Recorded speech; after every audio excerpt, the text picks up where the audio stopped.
3 años, se incrustó dentro del ojo. Perdió la vista, se le infectó un ojo, el ojo izquierdo, y con el tiempo no se le trató adecuadamente, se infectó el ojo izquierdo y contagió al derecho. A los 5 años deja de ver completamente, ¿no? Y nunca se ha rendido este niño. Y es así que antes de que se cree el lenguaje braille, también había lenguaje para personas con ceguera. Pero ¿cómo era? En alto relieve escribían toda la palabra, ¿no? Y la persona tenía que describir cada una de las siluetas de las letras hasta armar las palabras y las oraciones. Era bastante tedioso. Las separo, están bien juntas. ¿Qué están mirando en el WhatsApp? Esta persona con esa dificultad empezó a acudir al instituto a los 10 años aproximadamente, al instituto, esto sucede en Francia, y en la capital, en París, había un instituto para personas con ceguera. Les enseñaban diferentes habilidades, pero también les enseñaban a leer, y tenían que describir todas las letras. ¿Se imaginan construir cada palabra agarrando la silueta con el dedo? Esta fue una actividad bastante tediosa para los niños o las personas que se dedicaban a estudiar en este centro, y algunos se rendían. Entonces llegó casualmente en la época donde estaba él, ya lo tiene, ¿no? Llega una persona que estaba ligada a las guerras, y en época de las guerras querían que los soldados puedan leer en la oscuridad. Querían entrenar a los soldados para que escriban en la oscuridad o se comuniquen en la oscuridad sin prender luces. Entonces este niño empezó a escuchar cómo es que se comunicaban, y ellos no utilizaban las letras, ellos utilizaban unos puntos. Y este chico, más o menos de los 15 años, recibiendo las dos experiencias, aprende y desarrolla el lenguaje braille, que son solamente puntos, ¿no? Entonces, con una sola presión del dedo ya va describiendo letras, y escriben, y leen, y hacen texto, ¿no? Entonces no hay ninguna barrera, miren, así que para ustedes no va a haber ninguna barrera. El tema que vamos a tocar ahora también ayuda a ver estas cosas. ¿Cómo es que vamos a ayudarnos a controlar estos procesos discapacitantes, ¿no? Vamos a escucharlos a los compañeros para que nos den esta clase de medios físicos y podamos todos ubicarnos qué utilizamos para la rehabilitación. Los dejamos. Adelante. Buenas noches, compañeros, buenas noches. Mi grupo va a hablarles un poco acerca de los medios físicos que se utilizan en la medicina física y rehabilitación. Siguiente, por favor. Vamos a empezar para ello definiendo primero qué son los agentes físicos, ¿no? Entonces, la definición que hemos encontrado en un libro menciona que son energía y materia o materiales que se van a ser usados y se aplican en pacientes para ayudar a su rehabilitación. Ahora, ¿cuáles son estos materiales o cuáles son estas energías que se usan? Tenemos, por ejemplo, ¿no?, el agua, el frío, el sonido, de qué forma vamos a ir explicando luego, la presión, la radiación electromagnética y el calor. ¿Qué tipos de agentes tenemos, no? Entonces, los hemos agrupado en 3 grupos. Están los agentes térmicos, los agentes mecánicos y los agentes electromagnéticos. ¿Y qué ejemplos tenemos de ellos? Acá entonces les voy a presentar un cuadro donde se categorizan justamente estos agentes físicos, ¿no? Como les iba mencionando, el térmicos, mecánicos y electromagnéticos. Y todavía tenemos tipos, ¿no? Dentro de los térmicos tenemos los agentes de calentamiento profundo, los de calentamiento superficial y los agentes de enfriamiento, que vamos a ir usando de acuerdo a los objetivos que queremos obtener, ¿no? Entonces, como ejemplo, tenemos el ultrasonido, diatermia, las bolsas calientes o bolsas de hielo. Ahora, en cuanto a los agentes mecánicos, la función o lo que hacen, ¿no? Entonces, están la tracción, la compresión, el mismo agua y el sonido. Entonces, como ejemplos, están la tracción mecánica, los vendajes y tipos de vendajes, las piscinas de chorro y el ultrasonido. Y en cuanto a los agentes de categoría de electromagnéticos, están los campos electromagnéticos, las corrientes eléctricas, también se van a ir mencionando luego. Ahora, ¿cuáles son los efectos que estos agentes van a producir? Entonces, en cuanto a inflamación y curación, ¿no? Entonces, va a depender mucho en la fase o en dónde queramos intervenir específicamente. Para ello tenemos, ¿no?, la fase de curación tisular, está la lesión inicial, la inflamación crónica o si ya nos encontramos en una fase de remodelado. Entonces, para ello, nuestros objetivos van a ir cambiando. Una lesión inicial, entonces lo que queremos, por ejemplo, no podría ser prevenir una lesión mayor o el sangrado mismo, para lo cual podríamos usar compresión estática o crioterapia. Y lo que estaría contraindicado en esta situación sería, ¿no?, el ejercicio, una tracción intermitente, la electroestimulación a nivel motor o la termoterapia, porque podrían, en vez de beneficiar, perjudicar. En cuanto a inflamación crónica, ¿no?, por ejemplo, vamos a ver esto de controlar el dolor, ¿no? Entonces, los agentes eficaces en este caso, ¿no?, estaría la termoterapia, la electroestimulación a nivel motor o incluso, ¿no?, una piscina de chorros. Pero contraindicado, por ejemplo, ¿no?, la crioterapia pues podría alterar, ¿no?, o producir más dolor aún en nuestro paciente. Y si nos encontramos en una fase de remodelado, lo que queremos es, ¿no?, recuperar o mantener la fuerza que tenía antes. Entonces, para ello, podríamos usar la electroestimulación a nivel motor, el ejercicio en agua, la termoterapia, ¿no?, todo con el fin de nuestro objetivo, ¿no?, que sería recuperar o mantener la fuerza. Pero en este caso, lo que estaría contraindicado, a diferencia, ¿no?, de una lesión inicial, es la inmovilización. ¿Sí? Ahora, en cuanto al dolor en sí, ¿no?, entonces, igual, tenemos que ver qué tipo de dolor presenta nuestro paciente. Entonces, tenemos, ¿no?, el dolor agudo, el dolor referido, el dolor de tipo, ¿no?, radicular espinal o el dolor causado por una neoplasia maligna. Para ello, igual, cambian nuestros objetivos, ¿no? ¿Qué queremos hacer? Controlar el dolor, tenemos que controlar la inflamación o prevenir el agravamiento de este mismo, y los medios que vayamos a ir usando igual cambian, ¿no? En este caso, los agentes eficaces, pero para controlar el dolor agudo está, ¿no?, la electroestimulación a nivel sensorial, crioterapia, inmovilización o tracción estática con poca carga. Pero contrario a esto, ¿no?, contraindicado, tenemos, ¿no?, la termoterapia, el ejercicio local o la electroestimulación a nivel motor en el caso, ¿no?, de que se quiera controlar la inflamación.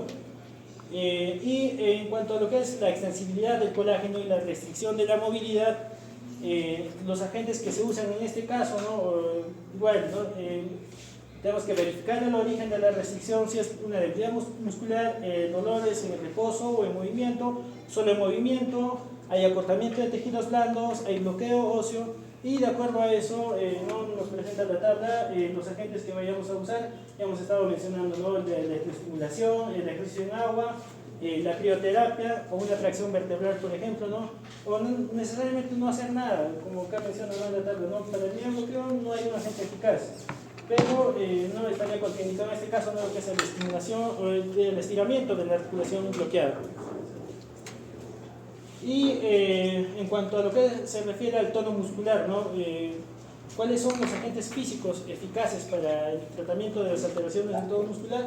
Va a depender mucho de qué alteración del tono encontramos, ¿no? Si hay una hipertonía, una hipotonía, un tono fluctuante. Entonces, por ejemplo, ¿no?, en el caso de la hipertonía, el objetivo es reducir el tono, y para ello podríamos aplicar, ¿no?, calor neutro, crioterapia prolongada en los músculos hipertónicos, o usar, ¿no?, electroestimulación a nivel motor o enfriamiento rápido de los músculos antagonistas. En el caso, ¿no?, de una hipotonía, lo que se quiere es, en este caso, lo contrario, ¿no?, aumentar el tono. Para ello podríamos hacer enfriar rápido o usar también electroestimulación sobre los músculos agonistas. Ahora, ¿cuáles son las contraindicaciones de todo esto, ¿no?, que he estado presentándoles? Está el embarazo, las neoplasias malignas, el uso de marcapasos u otros dispositivos, porque justamente estos medios físicos podrían alterar en algunos casos, ¿no?, el uso de estos dispositivos, alteraciones en la sensibilidad y alteraciones en la función mental. Ahora, en cuanto a la evaluación y planificación del uso de los agentes físicos, ¿no?, se refiere a cómo, o para qué o en qué momento debemos usar estos medios. Entonces, para ello debemos identificar nuestro problema, ¿no?, y lo vamos a clasificar, ¿no?, como mayor o primera prioridad o como menor o última prioridad, porque a veces los pacientes no solo requieren un medio físico para su rehabilitación. Entonces tenemos que detectar el problema subyacente principal, el problema que probablemente va a responder a este tratamiento, los tratamientos que abordan, ¿no?, más de un problema en simultáneo, el tratamiento sintomático solo. ¿Esto debido a qué? Debido al tiempo que se vaya a usar la terapia, al coste del mismo y a la disponibilidad en sí que encontramos en nuestro medio, ¿no? Entonces, como se menciona, los objetivos que tenemos o los aspectos que tenemos que considerar para llegar a esto son, ¿no?, los objetivos y efectos del tratamiento, las contraindicaciones y tener precauciones, qué evidencia hay a favor acerca del uso de ese agente físico, el coste, la comodidad y la disponibilidad.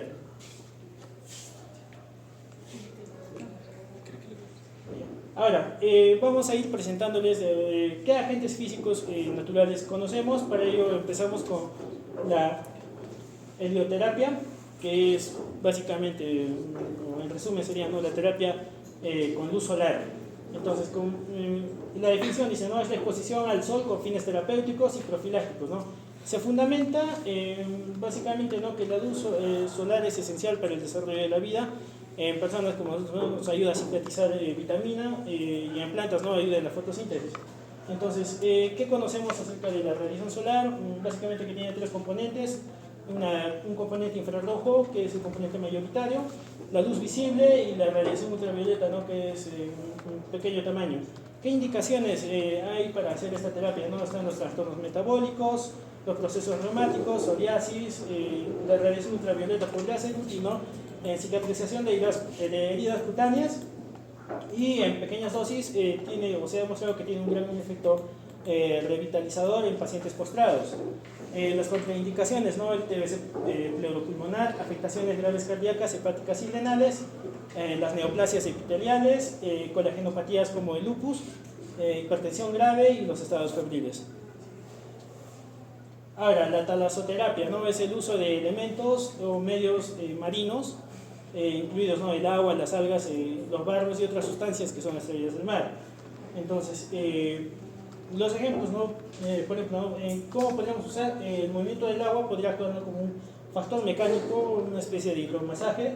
La temperatura del agua, sabemos que el mar siempre va a estar más frío que nuestro propio cuerpo, y las sales disueltas, ¿no?, que en algunos casos aportan elementos necesarios para el cuerpo. Todo esto va a contribuir a la activación de mecanismos neuromorales y cardiovasculares. Incluso, ¿no?, la aplicación de algas tiene propiedades antibióticas, antitumorales y antioxidantes, antivirales que llegan a, incluso en algunos casos, a retrasar el envejecimiento cutáneo.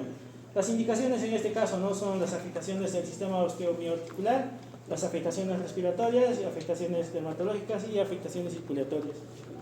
Y por último, tenemos a la climaterapia, que básicamente esta terapia se basa, ¿no?, en que nuestro paciente cambie a un lugar donde estamos buscando determinado clima. Para ello, ¿no?, hay una clasificación del COEP y COERPOL que nos muestra, ¿no?, los tipos de clima que tenemos, ¿no? Los climas lluviosos tropicales, climas secos, climas templados y húmedos, los climas boreales en nieve o bosque.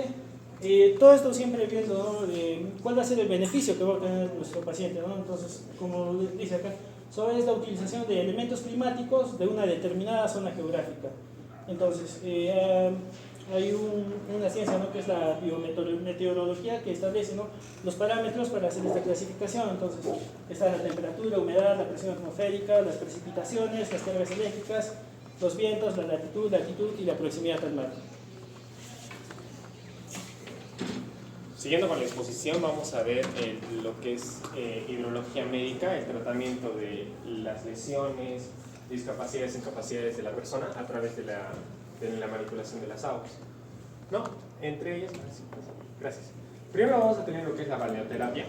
Como su nombre lo dice, en realidad es una ciencia que va a estudiar el tratamiento de los pacientes con agua mineralizada, con un agua mineralizada, y justamente sus principales propósitos es el efecto antiflogístico, antiinflamatorio, o un efecto descontracturante, espasmódico, un efecto analgésico, así como también el efecto catalítico. Se refiere a catalítico como la acción de desarrollar más rápido una acción química, en este caso acelerar el proceso inflamatorio, ¿no?, para que termine más rápido, para que haya menos dolor en el paciente.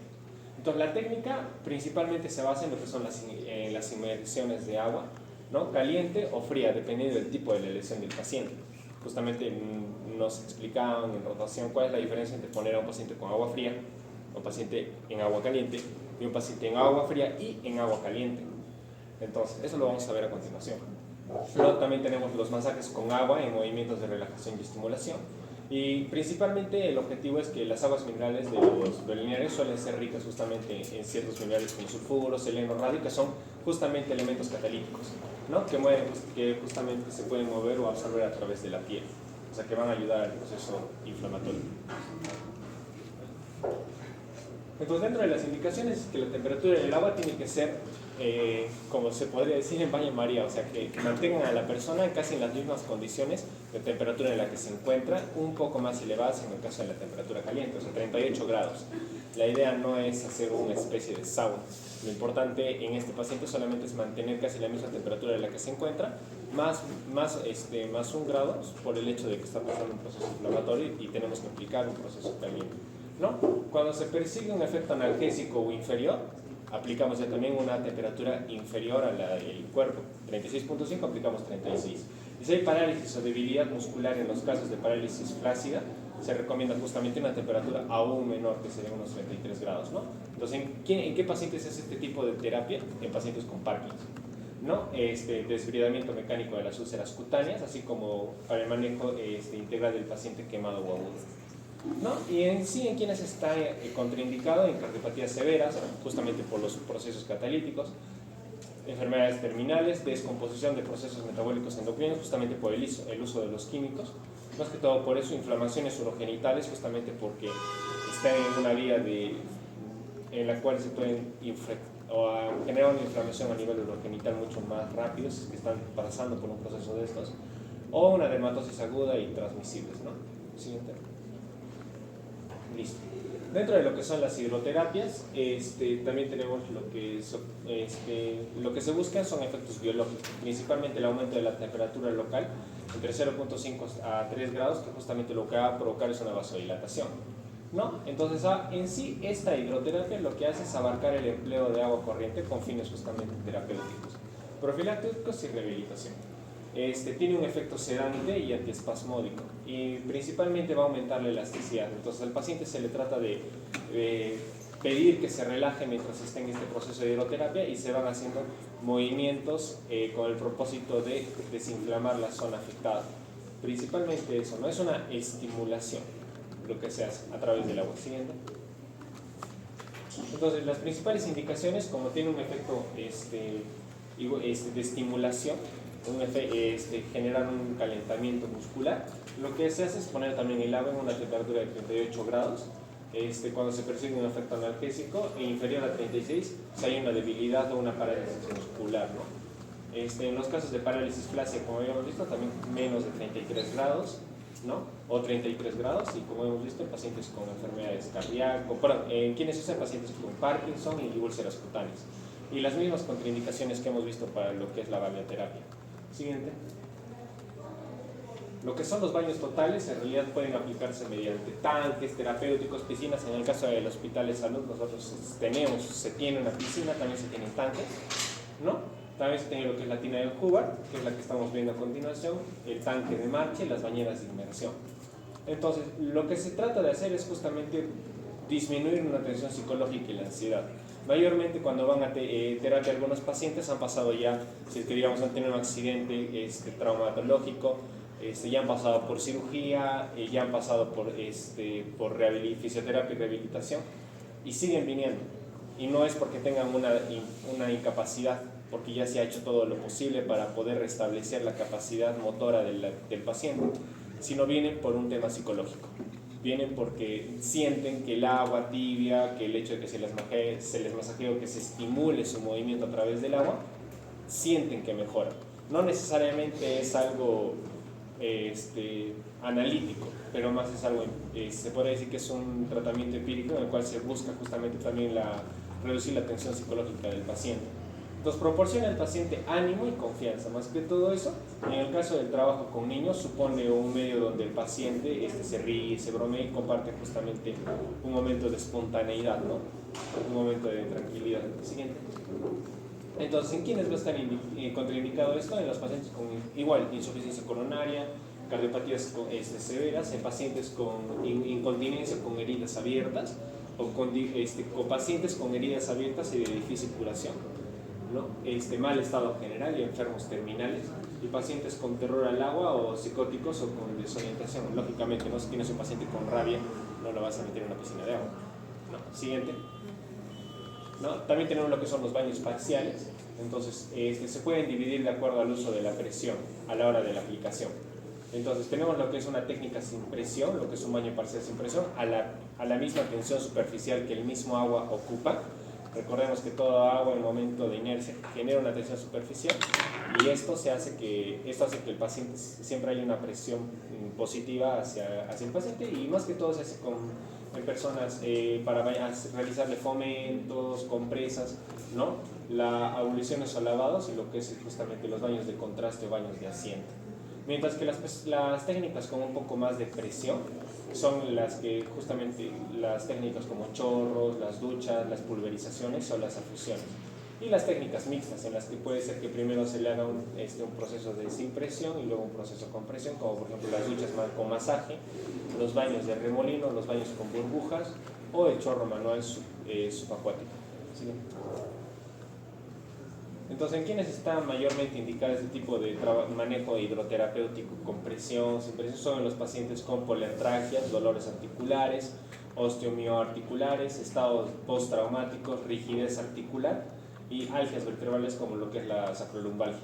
Y recordemos, casi siempre en todas las contraindicaciones está lo que son las cardiopatías severas, ¿no? También la tuberculosis, la descomposición de procesos metabólicos endocrinos, lo que ya hemos estado viendo, heridas abiertas, micosis superficiales. Siguiente. Entonces ya, como íbamos diciendo, tenemos un tratamiento tanto con agua caliente y con agua fría. En el caso del agua fría, lo que queremos es que cuando hay una herida o una lesión aguda, lo que hacemos queremos calmar. Entonces, ¿qué hacemos? Aplicamos agua fría. ¿No? Pero cuando ya es una lesión crónica en el que el paciente ha perdido inmovilidad o está imposibilitado, lo que se hace es justamente aplicar agua caliente. ¿Para qué? Para que el paciente se le pueda estimular la relajación y contracción muscular. Eso es muy importante, ¿no? Y ya también si es que, por ejemplo, el paciente viene ¿en qué caso se aplica agua fría y agua caliente?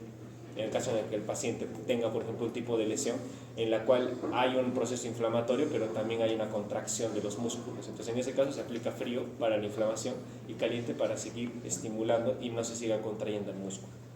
¿Ya? Tips, por decir. Siguiente, por favor, agentes térmicos. Tenemos lo que se tratar con el calor específico, es la cantidad de energía necesaria para elevar la temperatura en un peso determinado, un material, un número concreto de grados, ¿no? Entonces, por ejemplo, el calor específico de diferentes materiales, mayormente se lleva el agua a un calor mayor 4.19, el aire a 1, ¿no? La piel a 3.77, el músculo a 3.75, la grasa a 2.3 y el hueso a 1.59. Entonces, justamente con el propósito de hacer la transferencia de temperaturas es el que tenemos que manejar principalmente este cuadro para saber cuánto es el calor que necesita algún tipo de elemento como órgano. ¿Para qué? Para que reciba un estímulo calorífico, ¿no? Si yo, por ejemplo, para poder estimular músculo, obviamente se encuentra una temperatura 3.75, el agua 14.19 mínimamente. ¿Para qué? Para poder estimular ese músculo. Siguiente. Entonces, tenemos lo que es la conducción, la convección, la conversión, la radiación, la evaporación. Lo que es la conducción es el contacto directo con algo, ¿no? Es el intercambio de energía de colisión directa, como dice, de un cuerpo a otro. En este caso, la transferencia de calor, ¿no? Aplico algo caliente directamente, ¿no? Cuando se refiere directamente, no es que le vamos a poner algo que esté hirviendo caliente directamente a la piel, sino se refiere a que es directamente y no por otro mecanismo adicional que lleve esta temperatura. La convección es contacto directo entre un medio circulante y otro material con diferente temperatura. La conversión implica, es una forma de energía no térmica como la energía mecánica. Es lo que llamamos calentamiento, depende justamente de la potencia y la fuente de la energía, ¿no? Tenemos lo que es la radiación, que es la transferencia de energía desde un material con temperatura más caliente o más elevada a uno con menor temperatura. Y por último, que es la evaporación, que es en el caso de llevar algo de estado líquido a estado gaseoso, y ese vapor que se genera es por el cual vamos a transmitir o vamos a generar la transferencia de calor en el paciente. Luego tenemos el calor frío y superficial. ¿No? Tenemos lo que es la crioterapia, que es la transferencia del calor del paciente mediante la utilización de agentes antiinflamatorios. Entonces, como podemos ver en este cuadro, es cómo se hace para disminuir la crioterapia en el flujo sanguíneo. tenemos disminuimos la temperatura, lo cual nos va a llevar a ¿qué cosa? A la disminución de la liberación de los vasodilatadores. Recordemos que cuando calentamos algo, incluso cuando hacemos ejercicio y calentamos algo, hay una vasodilatación, ¿no? En cambio, si nosotros disminuimos la temperatura, hay una vasoconstricción con el propósito de preservar la temperatura. Entonces hay una disminución de la liberación de los vasodilatadores por la acción de la histamina y la prostaglandina, lo cual genera una vasoconstricción y por lo tanto una disminución del flujo de la sangre. También, todo nos va a llevar a lo que es el disminución del flujo de la sangre. Por ejemplo, si usamos termorreceptores cutáneos, va a haber contracción del músculo, al contraerse el músculo hay vasoconstricción y por lo tanto disminución del flujo sanguíneo, ¿no? Entonces sí, puede haber una disminución en la temperatura por una alza en la viscosidad de la sangre, por ejemplo en casos de poliglobulia, lo cual va a hacer que haya menos flujo sanguíneo, ¿no? Entonces, efectos: disminuye el flujo de la sangre, aumenta el umbral del dolor, disminuye la tasa de actividad enzimática, disminuye la velocidad de la conducción nerviosa, justamente si hay vasodilatación, se inhibe la acción del sistema simpático, altera la fuerza muscular y disminuye transitoriamente la espasticidad. Entonces, ¿en quiénes está indicado mayormente disminuir el flujo? Justamente en pacientes que tienen una inflamación muy aguda, ¿no? Por ejemplo, controlar la inflamación, controlar el dolor, ¿no? Reducir la espasticidad transitoriamente, controlar el espasmo muscular y facilitar la contracción de los músculos, ¿no? Entonces, ¿en quiénes está indicado? Justamente en personas hipersensibles al frío, ¿no? Como por ejemplo personas con urticaria, inducidas por lo que es el frío, intolerancia al frío, hemoglobinuria paroxística y también sobre todo si tienen una piel también delicada, ¿no? que pueden hacer más fácilmente dermatitis al contacto o al cambio de la temperatura, ¿no? Y también las vasculopatías periféricas. Siguiente. Entonces tenemos acá un ejemplo del tiempo de aplicación, varía más o menos de 10 a 20 minutos dependiendo uno de cuánto tarde, evidentemente visualmente hablando, la contracción del paciente, o la disminución del flujo sanguíneo del paciente, ¿no? Entonces mayormente se aplican bolsas de frío o bolsas de hielo, vasos de hielo para masajes o pulverizadores con crioevaporación, justamente para que haga contacto al momento de evaporar, genere una capa fría, pero después esta vuelva a su temperatura normal, o por ejemplo baños de contraste o baños de hidromasaje, ¿no?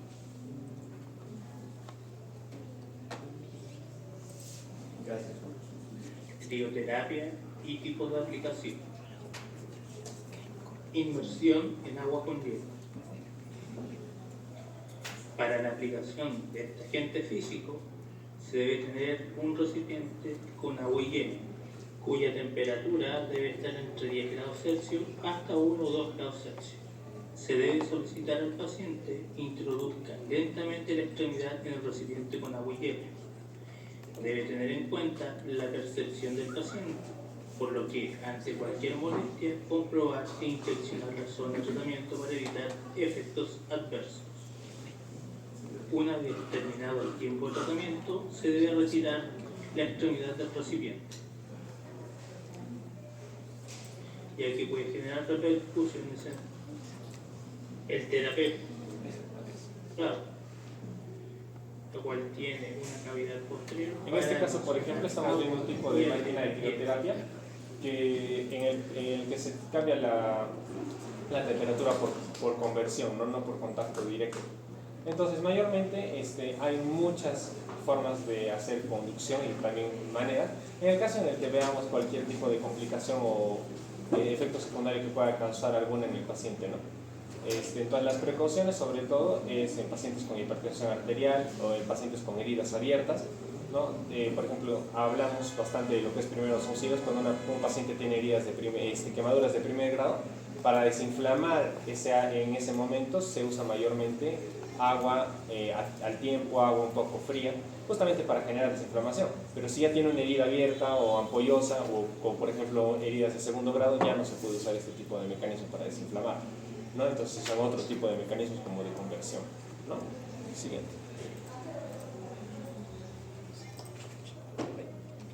Listo. Tenemos, no, sí está ahí, ese sí, termoterapia. No, entonces igual. Ya también la termoterapia es el antagónico de la crioterapia. Crio viene de frío, la termo de calor. Entonces lo que se va a buscar ya también en este caso es calentar al paciente para generar mayor flujo sanguíneo y por lo tanto más vasodilatación y por lo tanto estimulación muscular. Entonces Principalmente aumenta el flujo sanguíneo, aumenta el umbral del dolor, eso es muy importante. Entonces, mayormente si el paciente está con una artritis, si el paciente está contracturado, si nosotros vamos a empezar a aplicar esto y vamos a empezar a estimular el movimiento, puede ser que aumente el dolor en el paciente, pero lo que se trata justamente es evitar que el paciente siga contracturado o empeore la contractura del paciente. Entonces, efectos también: altera la fuerza muscular y aumenta la tasa de actividad enzimática. Siguiente. Entonces, ¿en quiénes va a estar indicado? Pacientes para controlar la inflamación y las inflamaciones crónicas, controlar el dolor, aumentar la extensibilidad de los tejidos blandos y acelerar la cicatrización de los tejidos, ¿no? Contraindicaciones: justamente la tromboflebitis, el deterioro de la sensibilidad, irradiación infrarroja, deterioro mental, tumores malignos o hemorragias recientes o potenciales. Mayormente por eso este tipo de tratamientos se usan en lesiones crónicas, no tanto agudas, porque recuerdas que en la aguda hay una inflamación, se quiere usar frío por eso. Siguiente. Entonces, por ejemplo, el tiempo de aplicación varía entre 15 a 30 minutos, ¿no? Se pueden usar bolsos de calor si es que es localizado, ¿no? Fluidoterapia en el caso, o baños de contraste en el caso de que sean zonas más generales o regionales, ¿no? Siguiente. A ver, Enrique. Hola, fisiólogo. ¿Sabías que la termoterapia tiene múltiples efectos positivos? Entre ellos tenemos relajante, antiinflamatorio, analgésico y descontracturante. Recuerda siempre consultar con tu fisioterapeuta de confianza para saber si puedes usarlo. ¿No? Entonces, como dijo, una de las primeras es relajante. Recordemos, como les he dicho, una de las principales cosas a trabajar con un paciente en fisioterapia y rehabilitación también es el aspecto psicológico, ¿no? Precauciones: lesión e inflamación aguda, el embarazo, alteraciones de la circulación, edema, insuficiencia cardíaca, así como también no aplicar directamente el calor sobre zonas de nervios principales, porque podemos aumentar el umbral más del dolor. Entonces el paciente, si yo le aplico en una zona con un nervio bastante externo o bastante grande, va a sentir más dolor. Siguiente. Hola, fisiólogo. Ya, gracias. Por ejemplo, ya tenemos lo que es la parafina, que lo que hace es un aspecto untuoso. Lo que se hace es, como dice su nombre, untar, ¿no? Tiene un punto de fusión a nivel del mar a 53 grados, ¿no? Y lo que más que todo se hace es se pone una pequeña cantidad de parafina líquida. Al ser expuesta al aire, esta se solidifica, se contrae como un pequeño yeso, ¿no? Pero se conserva así por algún tiempo, conserva de esa manera el calor por un momento, y a la vez se vuelve una especie de aislante térmico, ¿no? El más empleado siempre que de la forma zona corporal, y se usa para justamente tratar zonas localizadas o específicas como zonas abdominales, zona lumbar, las manos, las piernas, ¿no? Entonces, el método de inmersión principalmente es de manera inmediata. La parafina empieza a solidificarse ni bien se aplica, como dice ahí, a través de es un método untuoso, o sea, a través de untarlo, ¿no? Se empieza a secar, y ni bien se empieza a secar, empieza a hacer esta termoprotección, se podría decir, ¿no? Y de inmediato se cubren justamente las bolsas con bolsas de plástico por encima para seguir generando ese aislamiento de temperatura, ¿no? Entonces, dentro de lo que es la crioterapia versus la termoterapia, como decíamos, ¿cuál es la diferencia, no? Entonces, en casos de efectos de dolor, la crioterapia va a encargarse de disminuir, la termoterapia también, porque a un paciente con una contractura lo que vamos a querer es estimularlo. Entonces, por eso va a disminuir el dolor al momento de estimular los músculos. Y ya también en el caso de una inflamación aguda, la crioterapia va a buscar disminuir el calor en la zona inflamada. Vemos que igual, según la función o según el tipo de lesiones que se aplica, y en ambos casos es casi lo mismo. La diferencia es que la rigidez articular en la crioterapia va a aumentarse, y por lo tanto no se usa en pacientes, ¿no?, con contracturas, ¿no? Más que todo por eso se usa lo que es la termoterapia. Hola, ¿has tenido duda de cuándo usar frío y cuándo usar calor? El frío se usa principalmente en fases agudas, las primeras 24, 48 y hasta 72 horas posteriores al traumatismo. El calor se usa principalmente en fases crónicas, en fases donde necesitamos aumentar el flujo sanguíneo, el metabolismo del tejido, y para relajar en zonas sensibles como la región cervical, dorsal y lumbar. Hola, ¿has tenido? No. Y bueno,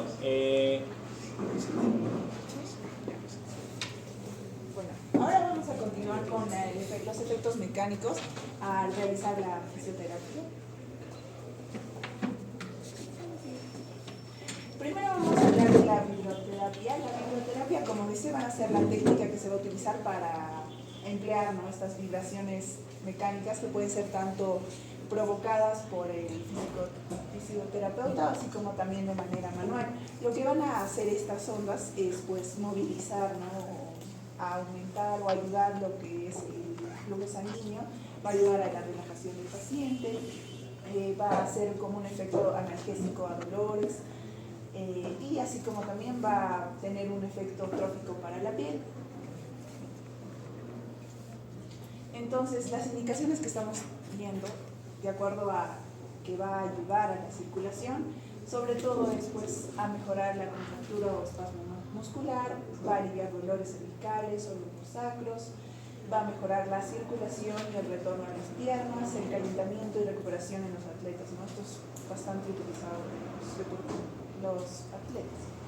Y algunas contraindicaciones, como ya hemos visto y siempre hay que tener en cuenta: el embarazo, los renales, una persona que está menstruando abundante, la TBC, la trombosis, hemorragias, y que pues va a empeorar esta situación, lesiones agudas de piel y tumores malignos. El ultrasonido terapéutico ya también va a utilizar lo que es estas vibraciones mecánicas que tienen una frecuencia excesivamente, pero para el oído humano no va a ser oíble, pero sí para algunos animales, ¿no? Este ultrasonido va a oscilar y superar los 20 kHz. Esto es importante porque pues estas vibraciones, que ya también van a ser de una frecuencia un poco más alta, va a aumentar el espacio intravertebral de 1 a 2 milímetros, porque va a pasar por el campo, ¿no? O sea, va a armar un espacio o destruir, en este caso hay una tensión. Va a reducir la presión intradiscal, elongación de los músculos paravertebrales, distensión de ligamentos vertebrales, el incremento de la circulación segmentaria. Como estamos viendo, al tener esta vibración o sonido, lo que va a hacer es separar, entonces más que todo va a estar indicado para la parte o afecciones en la columna vertebral. ¿Sí? Entonces va a estar indicado en los trastornos osteomioarticulares, las fracturas óseas, las retracciones musculares y las litosis musculares, algunos esguinces, para la reparación de tejidos blandos y la reparación de los tendones, ¿no? ¿Qué contraindicaciones vamos a tener? Pues no se va a utilizar en la aplicación sobre los ojos, ni el corazón, tampoco sobre el cráneo, ni el útero grávido, algunas placas epifisiarias y bueno, el cráneo que mencionamos. La tracción vertebral es un método que pues es discutible, no todos lo usan. Es un método que pues, como está diciendo, va a utilizar la estiración, ¿no? El estiramiento de la raquis, y pues al estirar la raquis nos está mencionando que pues va a ser utilizada pues para la espalda, ¿no? Va a aumentar el espacio intervertebral de 1 a 2 milímetros, reducción de la presión intradiscal, elongación de músculos vertebrales, distensión de ligamentos vertebrales, y pues también va a mejorar la circulación segmentaria.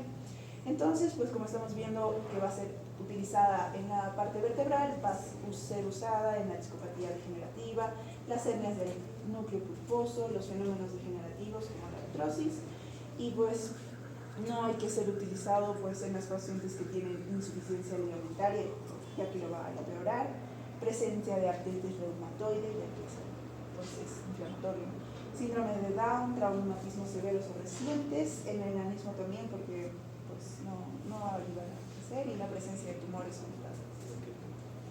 Sí.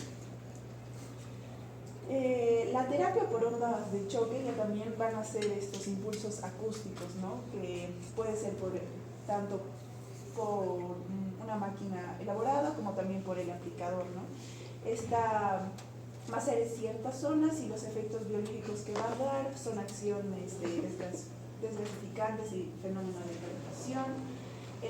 Va a dar un efecto de analgesia, ya que pues va a ayudar de igual manera como hemos estado viendo, pues mejorar el flujo sanguíneo, ¿no? y también el mecanismo de regeneración ósea.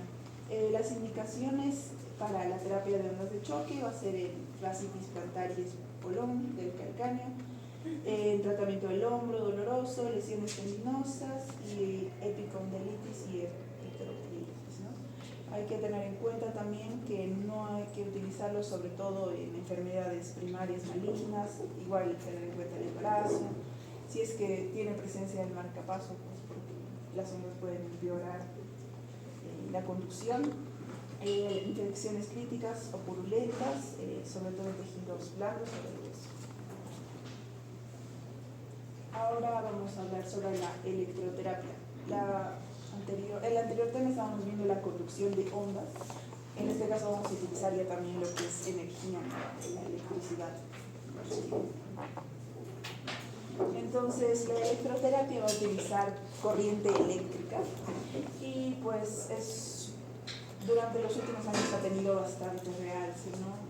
Va a ayudar a tener cambios químicos, influencia sensitiva, motora, va a relajar el músculo, va a ayudar a la regeneración mística y va a haber efectos térmicos. ¿Cómo va a funcionar la electroterapia? Va a ayudar esta corriente eléctrica en los tejidos biológicos y pues va a ayudar, ¿no?, en sí al metabolismo, ¿no? Cómo funcionaría sería pues destruyendo, ¿no?, en caso que, sobre todo cuando hay zonas de contracción o algunas zonas que pues tengan zonas que están contracturadas, va a ayudar y pues a estimular, ¿no? Entonces pues está clasificado de acuerdo a la frecuencia, que es lo que vamos a ver ahora, la forma de impulsos eléctricos, que puede ser monofásica, bifásica o modulada, y la polaridad, ¿no?, que puede ser polares o apolares. Entonces, según la frecuencia, que es lo que vamos a ver ahora, vamos a ver que puede ser de baja, media o alta, ¿no? Esto también hay que tener en cuenta, uno, por el rango que va a utilizar y también por la técnica de ubicación en donde vamos a realizar este procedimiento, ¿no? Ya que la baja pues, puede ser directa en la piel y de alta frecuencia tiene que ser utilizada a cierta distancia. Bueno, primero vamos a hablar sobre la corriente continua o galvánica. Esta corriente va a ser de una dirección constante y algo importante a considerar es que pues hemos visto la de baja, la de mediana y de alta, pero esta es considerada pues con una frecuencia de valor 0. Es de tipo polar, los polos van a estar bien definidos y como hemos visto va a ser monofásica. El efecto biológico que va a producir va a ser, pues ya que el cuerpo humano está constituido por agua y electrolitos, lo que va a hacer es que pues, va a abrir paso dentro de estos a través de la corriente eléctrica. Va a tener un efecto vasomotor trófico y acción sobre el sistema nervioso, ¿no? Va a estar indicado sobre todo en terapia previa a algunas otras que se hayan realizado. Va a tener un efecto sedante, o sea, va a relajar al paciente, va a activar la cicatrización, las úlceras podcoirrigadas y va a tener un efecto relajante, ¿no? Está contraindicado en implantes mecánicos en el área, igualmente en el embarazo, lesiones cutáneas, en tórax con marcapasos y en estado mental no convenante, ¿no? Ya que pues, estas están aplicadas en ciertas zonas. Ya, vamos a empezar con las de baja frecuencia. Como hemos visto, pues en lo que va a diferenciar son pues la frecuencia que va a tener estas ondas, ¿no? Vamos a tener la corriente de Travert. Esta corriente va a ser una forma especializada de una estimulación eléctrica que va a estar diseñada para reducir el dolor, el contraste con otras formas de estimulación eléctrica, ¿no? Y va a utilizar en esta microcorrientes, ¿no? Estas microcorrientes tienen la característica que va a estar por debajo de 30 Hz, van a estimular la electricidad a nivel del sistema subsensorial. Entonces va a estar indicado esto en cuadros dolorosos, regeneración mística y tonificación muscular. Igualmente, pues como estamos utilizando electricidad, hay que tener en cuenta que no hay que usarlo en marcapasos, cuando tenemos sensibilidad cutánea, hay lesiones en la piel, ya que va a estar pues, en contacto directo con la tromboflebitis aguda, los hematomas y la región craneal. De mediana frecuencia, esta va a aumentar los hertz de 1000 a 10.000 Hz. La corriente de mediana frecuencia generalmente va a ser utilizada para nulo riesgo de quemadura, va a ser utilizada para disminuir el dolor, la acción antiinflamatoria, sobre el músculo estriado y sobre algunos fenómenos de acomodación. ¿Qué efectos va a hacer? Pues va a ser una corriente que pues sigue siendo baja, pero va a obtener beneficios dependiendo a la intensidad, ¿no? Sobre todo estos en dolores que llegan a ser agudos o crónicos, ¿no? Ayuda en la inflamación, en trastornos de circulación, la regeneración de tejidos y la potenciación muscular, y va a estar igualmente, como estamos viendo, electricidad y contraindicador en marcapasos, pestaña, lesiones de la piel, tromboflebitis aguda y hematomas. Y bueno, la electroterapia de alta frecuencia. En la electroterapia de alta frecuencia lo que vamos a utilizar son las diatemias, ¿no? Que es termi de calor y día y a través, ¿no? Vamos a utilizar ella también el calor con la electricidad, ¿no? Hemos estado viendo que utilizábamos frecuencias un poco bajas, ¿no? En las de alta frecuencia pues vamos a utilizar estas superiores a 100.000 Hz. Principalmente la diferencia que va a tener esta es la emisión de longitud de ondas que vamos a ver, ¿no? Que son mucho más rápidas. Y hay que tener en cuenta que el calor en los tejidos va a estar relacionado con la presencia y distribución del campo eléctrico. Entonces va a depender siempre de dónde vamos a poner estas ondas para la distribución que va a tener este. Entonces, ¿qué efectos nos va a tener sobre el cuerpo?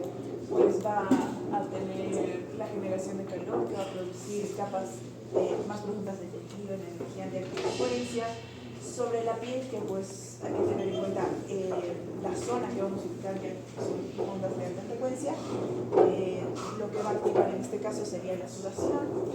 En el tejido óseo va a mejorar la absorción. En el tejido muscular va a haber un aumento de temperatura muscular y va a producir una relajación.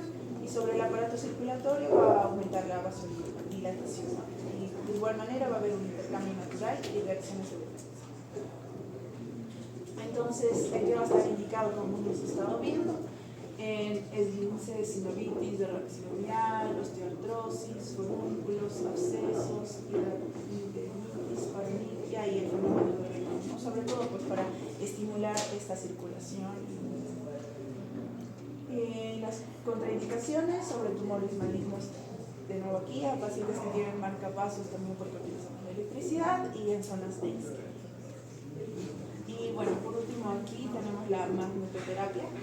La magnetoterapia va a estar utilizado precisamente en el uso de esos imanes, ¿no? Que tiene que estar siempre de un lado con el otro, que va a generar como un campo magnético, ¿no? Y esto va a estimular a tanto como la destrucción, como también la descontracturación y la mejora de la presión, ¿no? Parcial de oxígeno en los tejidos. Va a estar indicado en la osteomielitis, en la osteoartrosis y en la fibromialgia, y va a estar contraindicado en las úlceras pépticas, colon irritable y los cólicos intestinales.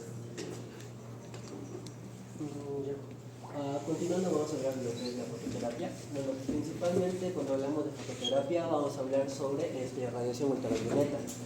Más que todo, la fototerapia siempre ha tenido aplicaciones en el área de la dermatología y bueno, generalmente está indicado en formas extensas cuando ya el tratamiento tópico es insuficiente.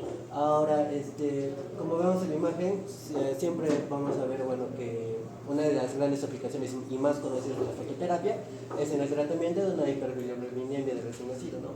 Por ejemplo, acá tenemos una foto que nos está presentando esta forma de terapia. Y bueno, más que todo hay diferentes formas de aplicaciones. La más utilizada es la caja de luz. Ahora, ¿por qué o cómo la radiación ultravioleta puede mejorar a nuestro cuerpo? Más que todo puede tener diferentes propiedades, de las cuales siempre la que más se va a recalcar va a ser una acción antiinflamatoria. Bueno, antes vamos a hablar sobre dos tipos de fototerapia. Estos están basados en sus tipos de rayos. Tenemos los rayos UV y los rayos UVA. Más que todo, los rayos UV se subdividen en dos, pero sus diferencias más que todo son cosas físicas en base a sus ondas de luz, ¿no? Una característica importante en los rayos UVA, o también llamados los UVA-terapia, es que porque en caso de estos usan los que es el soraleno, que este es un tipo de sustancia bioquímica que viene de las plantas. ¿Y por qué se usa el soraleno? Porque bueno, el rayo UVA no tiene tanta penetración como los rayos UVA, entonces usamos el soraleno porque esto va a ser más sensible a la piel, ¿no? Ahora, ¿por qué generalmente decimos que la fototerapia va a tener acciones antiinflamatorias? Bueno, también inmunosupresoras o citotóxicas, porque va a generar, bueno, más que todo va a iniciar lo que es la inducción del ácido cis-urocánico. ¿Qué es este ácido cis-urocánico? Bueno, más que todo su propiedad es que este ácido cis-urocánico se va a encargar de la absorción de la luz. Posteriormente vamos a hablar de otro tipo de mecanismos, que sería el agotamiento de las células de Langerhans, la presentación alterada de los antígenos, la disminución de la actividad de los natural killer y las apostosis de los linfocitos T y de los queratinocitos. Es por eso que decimos que tiene también propiedades inmunosupresoras y citotóxicas.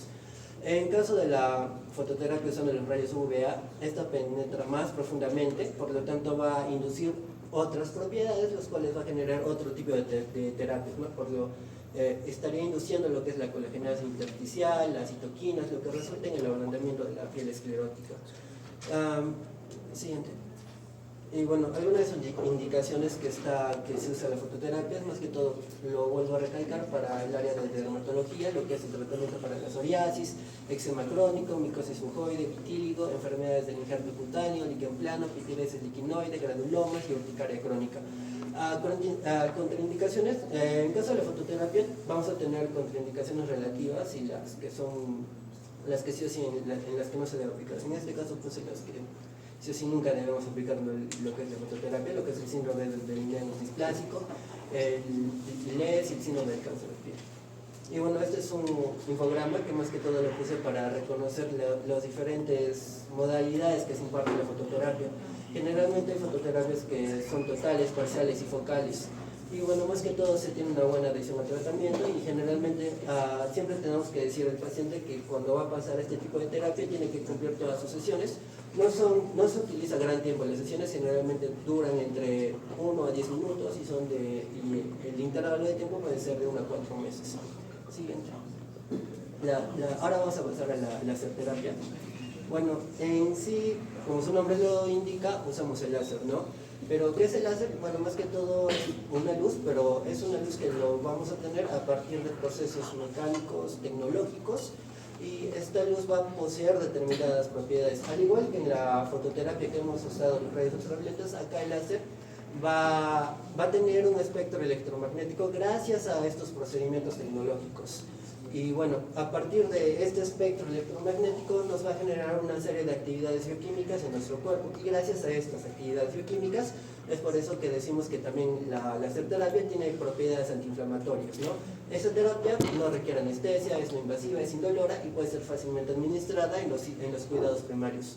Un poco de historia es que los láseres fueron inventados a partir de 1958 y con el pasar de los años tuvieron ya implicancia en el área médica, ¿no? Tanto en el área de dermatología, oftalmología, cirugía, inclusive en la medicina física y rehabilitación. Siguiente. Ahora, más que todo vamos a ver que tenemos dos tipos de láseres, los que son de alta y baja potencia, ¿no? Estos con un punto de corte de 0,5 vatios, de 0,5 vatios para abajo son de baja potencia y de 0,5 vatios para arriba son de alta frecuencia. ¿Por qué? ¿Por qué pongo esta diapositiva? Bueno, más que todo es por su método de aplicación. Los que son de alta potencia, generalmente estos van a generar calor, y esto es más que todo su alta potencia, lo que me refiero a su irradiancia, ¿no? Es por eso que los láseres de alta potencia, también llamado de clase 4, no se tienen que estar en contacto con la piel. Siempre tenemos que tener un espacio. En cambio, los que son de baja frecuencia, los que son también llamados los láseres fríos, estos no generan sensación de calor durante el tratamiento y estos sí pueden estar en contacto con la piel. Aparte de eso, la láser-terapia tiene una serie de efectos físicos, los cuales serían el calor, la deshidratación, la coagulación de proteínas, la termólisis, evaporación y efectos mecánicos por amplificación. Siguiente. Ahora, generalmente la laserterapia es muy conocida, se utiliza prácticamente para todo. Entonces, sí o sí, siempre vamos a tener un paciente que nos va a preguntar qué es lo que hace el láser en mi cuerpo, qué es lo que genera en mi cuerpo, y más que todo, bueno, esto es un poco de bioquímica. Bueno, hemos dicho que el láser va a poseer un espectro electromagnético. Este espectro va a generar una serie de mecanismos bioquímicos en el cuerpo. ¿Cuáles son estos mecanismos? Bueno, más que todo, el láser va a llegar a la célula. La célula, a través de la mitocondria, específicamente en lo que se conoce como el citocromo C oxidasa, va a absorber toda esta luz. Y a partir de acá surgen una serie de hipótesis, porque no está bien especificada. Una de esas hipótesis es de que causa la fotodisociación del óxido nítrico, inhibición de la respiración mitocondrial, y por lo tanto estaríamos produciendo ATP. A su vez estaría alterando el estado redox, que recordemos que el estado redox es un estado en el cual se transfieren electrones, ¿no? Esta alteración puede inducir diferentes vías de señalización intracelular, los cuales estarían generando más que todo lo que sería estas 4 características importantes, lo que es la proliferación celular, supervivencia y reparación y regeneración de los tejidos. Entonces, generalmente es gracias a la mitocondria que se absorbe la luz de este láser, ¿no? Entonces, hablando, vamos a tener niveles más altos de ATP. ¿Por qué? Porque vamos a tener disociación de óxido nítrico. Esto va a producir ADN, lo que aumenta la energía celular. La estimulación del láser también produce óxido nítrico, transportación de sangre, nutrientes, oxígeno a todas las partes del cuerpo. Entonces, más que todo, lo interesante de acá es que el láser va a generar estas 4 características importantes. Siguiente. Y estas 4 características importantes es lo que nos va a dar una serie de efectos clínicos. Más que todo, empezando a mencionarlo, sería la ecogénesis, neovascularización, producción de colágeno, regeneración muscular, diatrofia muscular, inflamación, edema, regeneración nerviosa. Esto es interesante porque menciona de que genera proliferación de factores de crecimiento, promueve la formación de brotes neurales y formación de mielina para la recuperación óptima del nervio. Aparte de eso, también nos induce a la producción de cartílago y formación vascular. Ahora, ¿por qué el láser tiene tantas aplicaciones? Esto es más que todo por sus ondas de choque, que acá lo vamos a evaluar en su profundidad. No es lo mismo tener láseres de baja impartir o dar terapia de láser de baja frecuencia con láseres de alta frecuencia. Esto es por su poder de penetración. Mientras tenga un alto o un mayor rango de poder de penetración, sus aplicaciones o sus propiedades van a ser más variadas. Este es un cuadro que nos está mostrando, a nanómetros qué propiedades estaría generando, desde que, por ejemplo, a un nivel muy superficial que estaría iniciando el metabolismo celular, reduce la inflamación y fomenta la corrección de la grasa, hasta un nivel más profundo, que acá ya estaríamos hablando de que tiene un buen poder de penetración, tiene un efecto de absorción y es adecuado para el tratamiento de sistemas nerviosos y esqueléticos. Aparte también estaríamos hablando de que, a 980, un ejemplo, estaría mejorando la circulación sanguínea y la circulación linfática, ayuda a que los músculos y las articulaciones se recuperen. Bueno, más que todo, ¿cuáles son las indicaciones en las cuales se usa el láser 4 de alta intensidad? Más que todo son para aplicaciones del sistema esquelético, del sistema muscular, ¿no? Síndrome del pinzamiento del hombro, artritis reumatoide, úlceras, osteoartritis de rodilla, cadera de tobillo, bursitis de cadera y de hombro, hernia discal, ciática, tendinitis y fascitis plantar. Contraindicaciones, más que todo están contraindicados en las fotoalergias, en la fotodermatitis, embarazo, tumores, tiroides, en patologías que tengan que ver con la tiroides, en patologías con la trombosis, en pacientes con marcapasos, con terapias recientes y hemorragias. Bueno, esto es el equipo que generalmente se usa en la fototerapia. Puede ser hay láseres que inclusive se manejan con la mano, hay otros que utilizan equipos más avanzados, inclusive que pueden abarcar láser en toda la superficie del cuerpo, ¿no? La preparación del paciente, más que todo, siempre debemos que preguntar cuáles son sus antecedentes, si es que tiene patologías relacionadas con la tiroides, para tener en cuenta alguna contraindicación. Y bueno, vamos a pasar ahora a los ejercicios kinésicos. Vamos a hablar ahora, bueno, los ejercicios kinésicos están asociados a lo que es la kinesioterapia, ¿no? Esta es también se denomina el arte o la ciencia de tratar lesiones a través del movimiento. Puede ser curativa o preventiva. Preventiva, como su nombre lo dice, es para evitar lesiones o problemas antes de que aparezcan. Curativa, cuando es un tratamiento, cuando lo usamos de manera para tratar una lesión o una enfermedad. Otra forma de clasificarlos que es que podemos aplicar estos ejercicios de manera activa y pasiva. ¿Cuál es la diferencia? En que la activa es que el paciente realiza por sí mismo estos movimientos, él ejecuta estos movimientos. Pasiva es ya cuando no puede realizar estos movimientos y siempre tiene que estar al lado de un profesional, ¿no? Sí. Y bueno, los ejercicios terapéuticos o los ejercicios kinésicos son variados, generalmente están indicados para diferentes modalidades, para potenciar la musculatura, para aumentar la resistencia muscular, para generar o mejorar la coordinación y propiocepción, para mejorar la relajación, tenemos ejercicios posturales, ejercicios de elongación, respiratorios y kilométricos, ¿no?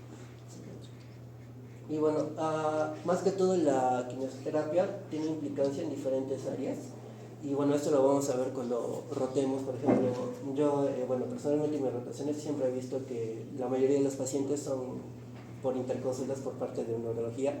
Son pacientes que vienen por hernias, por espondilistesis, que no tienen un manejo quirúrgico. Entonces se le da justamente tratamiento en el parte del área de rehabilitación, ¿no? Tenemos kinesiología para el adulto mayor, que generalmente acá se toman en cuenta los factores de riesgo.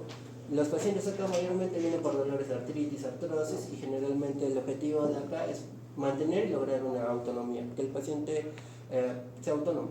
En este caso, aplicaciones en el área de la traumatología, los pacientes siempre vienen porque ya, si no se logra un manejo quirúrgico, pero a pesar de eso siguen teniendo dolores.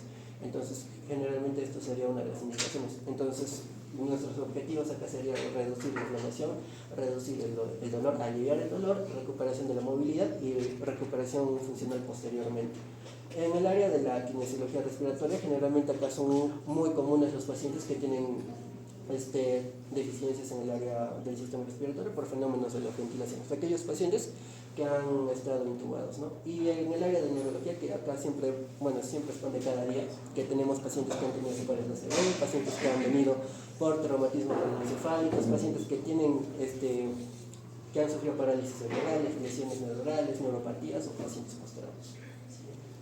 Bueno, estos son una serie de ejemplos que generalmente estas son cartillas que se usan en caso de una kit de tratamiento de movimientos en pacientes adultos mayores. En este caso se usan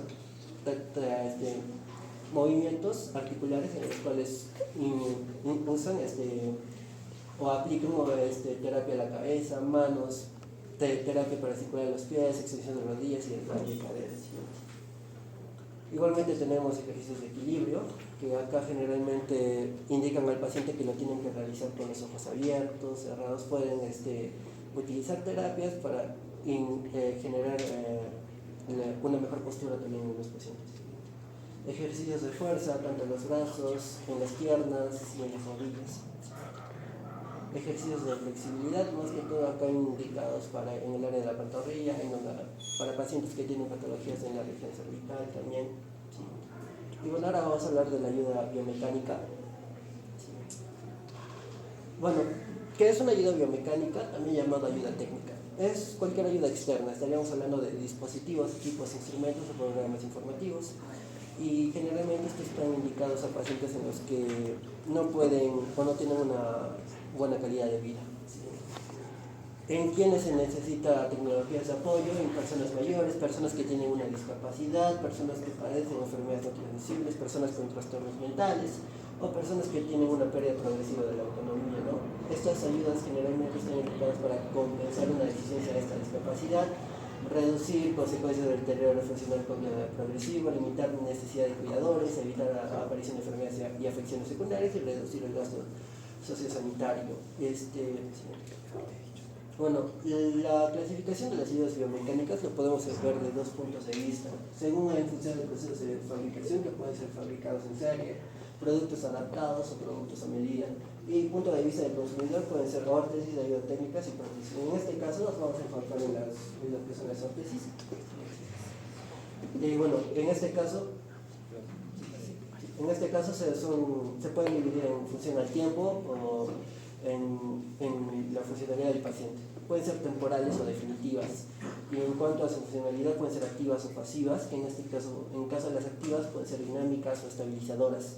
Y en caso de las pasivas, pueden ser correctoras o posturales. Y bueno, acá tenemos una serie de productos que se utilizan como coadyuvante en las órtesis, que son los bastones, los andadores, los colchones y los cojines, que son para que no aparezcan las escalas y las sillas de ruedas.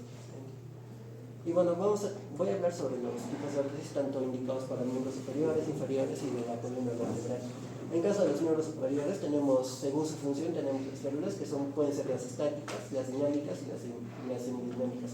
Esto está en función de la articulación de la muñeca.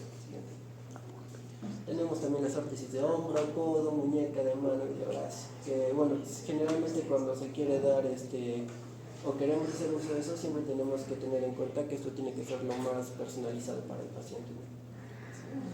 En caso de los miembros inferiores, hay diferentes formas de clasificarlo. Según las articulaciones que involucran, podemos tener las cortas o las largas.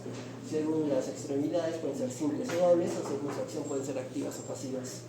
La clasificación, bueno, generalmente, esto está sacado en inglés, que tenemos los hícafo, y los afos. Esto, en su función de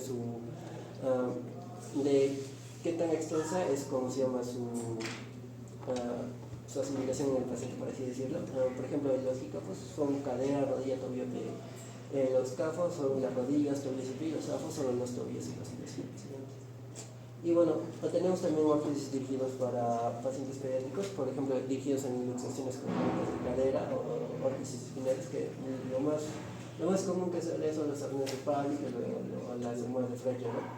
Y bueno, también tenemos las órtesis en caso de patologías espinales. Bueno, órtesis de columnas cervicales, generalmente tenemos dos, lo que es el collarín blando y el collarín rígido y semirígido. Más que todo esto está... Bueno, en caso de primera no limitan tanto la movilidad del cuello, a diferencia de los que son rígidos, ¿no? Como su nombre lo indica. Sí. Y tenemos las inervas, que bueno, acá estos se usan para cuando tratamos lesiones óseas, traumatismos severos, O1 o C2, o también luxaciones para protección postoperatoria. Tenemos las órtesis para tronco, raquis, orzoidum, sacro, que bueno, estos se dividen en dos grupos. La primera son las semirígidas, y acá se habla sobre los famosos corsets que son sacroiliacos o lumbosacros. En caso de los sacroiliacos, están indicados para lo que son la lumbalgia, subluxación de la síntesis pubis, osteoartrosis de la articulación sacroiliaca. En caso de los corsets lumbosacros, son para lumbalgias leves y esfuerzos, ¿no? Y tenemos las órtesis rígidas, que acá tenemos de los Boston, que bueno, estos pueden ser de una sola pieza, que tienen una abertura posterior, que se extienden hacia adelante desde las tifoides hasta las síntesis pubis. Hay que recordar que todas estas órtesis siempre deben ser hechos a medidas para que el paciente tenga una mejor comodidad. Y eso vendría a ser todo. Muchas gracias.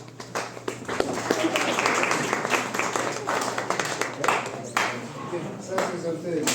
¿Alguna observación, alguna pregunta? El salón a los expositores, si no, yo les voy a preguntar a ustedes.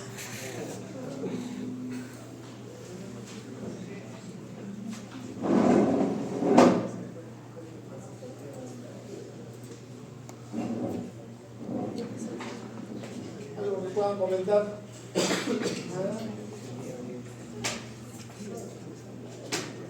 ¿Han entendido todo lo que ha expuesto? ¿Cómo han entendido todo? Les vamos a preguntar. A ver, escuchen, chicos. Más o menos, ¿cómo evaluamos el tiempo que una persona debe seguir determinado tipo de terapia? ¿Alguien de ustedes quiere responder? Va a ser en función a... Cuando les expliqué, les había dicho que tenemos que plantear objetivos de la terapia y qué es lo que estamos buscando, dependiendo de la causa subyacente del por qué está en esa terapia. Entonces, el tiempo va a ser de acuerdo a la respuesta que obtengamos y si estamos logrando o no el objetivo que nos habíamos propuesto con el medio que vayamos a usar. El tiempo no está determinado. Cuando se hace la evaluación para determinar qué tipo de terapia o qué medio físico va a ser aplicado a un determinado paciente, tiene que ser dado por el médico. el médico indica qué terapia va a hacer. Es la prescripción. Imagínense que el medio físico es el medicamento que se le va a prescribir en otras especialidades. Nosotros prescribimos terapia y aplicación de medios físicos. Por eso es que debemos conocer qué medios físicos se utilizan. Así como la medicación se aplica por 5, 7, 10 días de acuerdo al tipo de medicamento, de acuerdo a la patología, también se le aplica la terapia, ¿no? Como dice, ¿cuál es tu nombre? Junior, doctor. Junior. Como dice Junior, el tiempo está determinado de acuerdo a la patología. Pero esto no es estático, es dinámico. Se tiene que hacer evaluaciones al término de un ciclo de terapias. Le llamamos ciclo de terapias entre 10 a 15 sesiones, ¿no? Al cabo de ese tiempo se hace la evaluación y se determina si va a continuar o no. Hay patologías que son crónicas y que lógicamente esto probablemente va a requerir más tiempo. Hay problemas neurológicos. Los problemas neurológicos generalmente son los que requieren incluso meses de terapia, ¿no? Sin embargo, la aplicación de los medios físicos tiene un tiempo determinado, no puede ser toda la vida, tiene un tiempo, de acuerdo a las evaluaciones.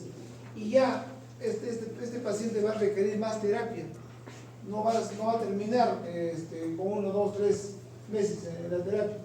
El resto de las terapias, hay pacientes que van a hacer terapia prácticamente toda su vida, pacientes con secuelas de lesiones cerebrales, puede ser una parálisis cerebral infantil, o una secuela de un ACV, o secuelas de TEG, o otros problemas tipo artritis reumatoide, que son problemas crónicos. Entonces, un determinado tiempo hace terapias y se le enseña a la familia para que hagan terapias de manera continua. A esto que se le llama RBC, rehabilitación basada en la comunidad. Y estas terapias son supervisadas por trabajadores de salud. No solamente la terapia es en un centro médico, en una clínica, también las terapias se hacen en casa, en domicilio, a través de lo que se le llama, nuevamente les repito, rehabilitación basada en la comunidad. Y esto lo hace la familia, lo puede hacer una persona del entorno familiar, del entorno comunitario, supervisado por personal de salud, ¿ya? Es como más o menos en el tratamiento a pacientes dializados, la diálisis peritoneal. ¿Dónde lo hacen? En su casa. En su casa, ¿no es cierto? Y al paciente se le entrega, tú empiezas a hacer tu terapia. Un tiempo hacen con máquina, pero ya luego ellos pueden hacer en casa, pero siempre supervisados, ¿no? Ese tratamiento es crónico, es para toda la vida, mientras el paciente esté. Entonces tiene que haber una persona que le supervise, es personal de salud. Ya en algunos tratamientos se está dejando a la población que haga su propio tratamiento, ¿ya? ¿Alguna otra participación? Bueno, les voy a empezar a preguntar. Hay algunas cosas importantes que han mencionado vuestros compañeros. Pasen a este lado, pasen a este lado. Gracias, felicitaciones por la presentación, ha estado bastante completa de acuerdo a lo que se requería, didáctica. Seguramente quienes han estado atentos han captado las ideas principales, ¿no? Y eso lo vamos a remarcar. Una de las ideas principales es en quiénes se aplican y quiénes no, para que no nos sometamos o para que no incurramos en iatrogenia. Lo primero que tenemos que cuidar como profesionales de salud es no hacer daño y debemos saber qué utilizar para no hacer daño, ¿no? Utilizar frío, utilizar calor, utilizar corriente, no utilizar corriente, niños, adultos mayores, ancianos, ¿no? Entonces tenemos que determinar el tipo de paciente, por eso la evaluación es importante. En nuestro caso, como médicos rehabilitadores, no funciona la telemedicina. Puede funcionar de manera referencial, pero para el uso, para la aplicación, para la medicación, no funciona la telemedicina. No vamos a saber qué tipo de paciente es, qué detalles tiene. Entonces, los diferentes medios físicos tienen sus usos y tienen sus contraindicaciones, ¿no? Sus recomendaciones y en quiénes no se puede utilizar. La corriente, el calor, el frío tiene indicaciones. ¿Por qué hay contraindicaciones en el uso del frío en procesos crónicos? ¿Cuál es el efecto del frío y del calor en el sistema, a nivel corporal? vasodilatación y Constricción. y a través de la irrigación, ¿qué cosa llega a nuestros tejidos? Oxígeno. Llega oxígeno y nutrientes, ¿cierto? Entonces, ¿qué pasa si hay una vasoconstricción? ¿Llegará más sangre o menos sangre? Menos sangre. Menos sangre y va a provocar isquemia. Nuestro cuerpo, de manera natural, cuando es agredido, cuando somos agredidos, ¿cómo nos ponemos? Nos compungimos, ¿no es cierto? Nos juntamos. Nuestros músculos tienen esa misma función o esa misma respuesta frente a la agresión, frente al golpe, frente a alguna agresión de cualquier tipo, calórica o lo que fuere, se va a contraer.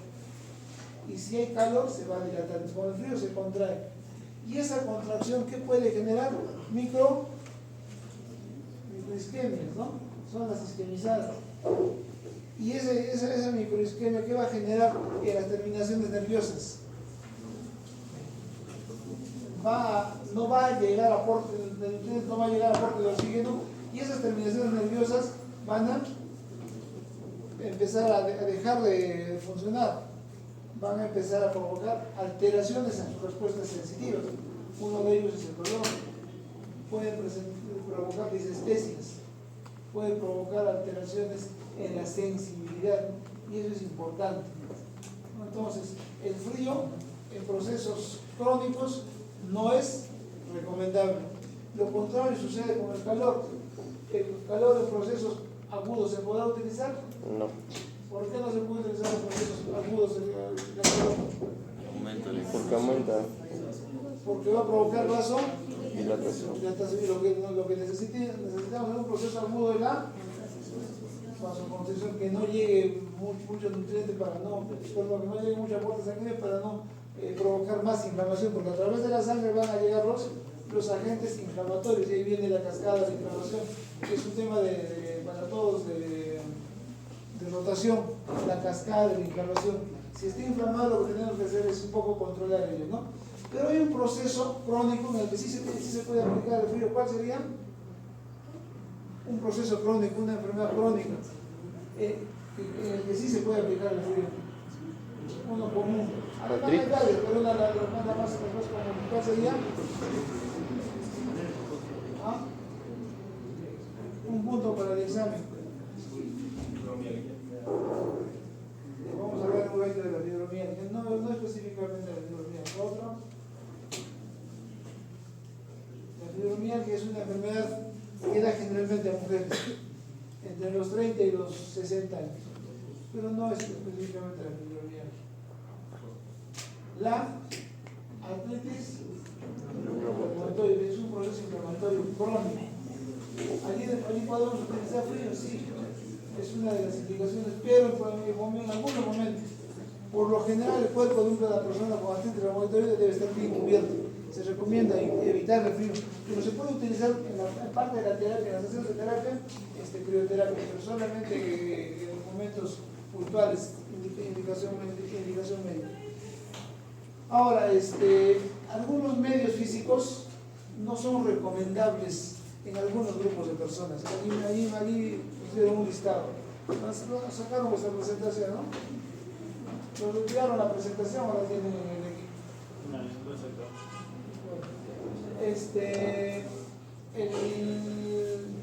Hay grupos de pacientes en donde podemos o no aplicar. En niños, ¿podremos aplicar corriente?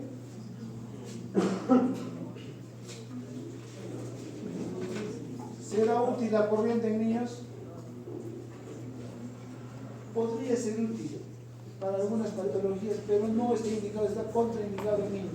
Uno, porque si le soltamos, ¿alguno de ustedes han sometido corriente alguna vez aquí? ¿Ha recibido corriente? Aparte de poner el dedo en el enchufe, les han puesto corrientes de manera terapéutica. ¿Alguien le ha hecho la electromiografía? Todos son sanos acá. Son descargas eléctricas controladas, ¿no? Que se le va aplicando en puntos determinados a través de los diferentes equipos o diferentes formas de la aplicación. Entonces esas descargas que ustedes han sentido cuando han tocado la corriente descubierta, de niños seguramente por traviesos, eso mismo es esa misma sensación se siente cuando se recibe corriente. Y a un niño someterlo a esto, el niño no va a soportar, ¿no? Va a salir corriendo a la primera descarga. Segundo, el niño hasta la edad de los 17, 18 años está en una etapa de crecimiento, tiene los cartílagos de crecimiento, y la corriente va a provocar alteración del cartílago de crecimiento. Se está totalmente contraindicado en niños, ¿no? Y también algunas lesiones por otro tipo de posibilidades de afectación al niño. Ahora, ¿a qué otro tipo de grupo de personas no se le podría aplicar corrientes? El marcapasos, muy bien, por la alteración que puede generar el marcapaso. ¿A qué otro tipo de pacientes? ¿Embarazo? En el embarazo, ¿no? En el embarazo es posible aplicar. Sin embargo, en el embarazo hay que tener cuidado no solamente con este tipo de la parte de terapia, sino en la aplicación de diferentes medios físicos y de diferente medicación, porque directamente no hay ningún daño en la parte de miembros inferiores, por decir. El embarazo lo lleva en el vientre, los miembros inferiores se podría aplicar, pero la recomendación es no aplicar porque puede provocar la gestante puede tener algún desenlace por otra razón, por la misma situación fisiológica de la persona, de la señora, puede provocarse algún desenlace en el desarrollo del feto y va en lo posterior acusar al medio físico, ¿no? Entonces hay que explicarle bien cuál es el efecto que le va a producir, ¿no? Para poder darle la aplicación del medio físico, pero sí es posible. Una lesión de tobillo sí es posible aplicarle corriente, ¿no? Una lesión de muñeca sí es posible, pero explicándole adecuadamente. ¿Qué otro grupo de pacientes? Pacientes psiquiátricos, ¿no? Con pacientes que tengan alguna alteración psicótica o algún otro tipo de alteración, pues, un trastorno orgánico cerebral que no va a precisar la aplicación y puede tener reacciones inadecuadas frente a la aplicación del tratamiento, ¿no? La respuesta no es adecuada. ¿En qué otro tipo de personas? En personas adultas mayores, después de los 65, 70 años. ¿Por qué a estas personas no se les podría aplicar corrientes? ¿Qué produce la corriente? Generalmente, uno de los principios de la corriente del grupo, espasmos musculares. ¿Qué más provoca la corriente internamente? Uno de los efectos físicos provoca calor, igual que el ultrasonido también provoca calor, ¿no? Algunos otros medios físicos también provocan calor. ¿Y cuál es el problema de una persona adulta mayor? ¿Han hecho geriatría? ¿no? Es importante que hagan geriatría. Y les había dicho la especialidad del futuro. Y del futuro ya cercano. ¿Cuál es el efecto que se va a producir? ¿Qué alteración van a tener a nivel sensitivo las personas adultas mayores? Alteración de la sensibilidad. A una persona adulta mayor, la sensibilidad está totalmente alterada. O pueden ser bien hipersensibles, o pueden ser hiposensibles, pueden tener hiposensibilidad, ¿no? Le tocas, le raspas, no van a sentir. ¿Y cuál es el riesgo de someterles a calor?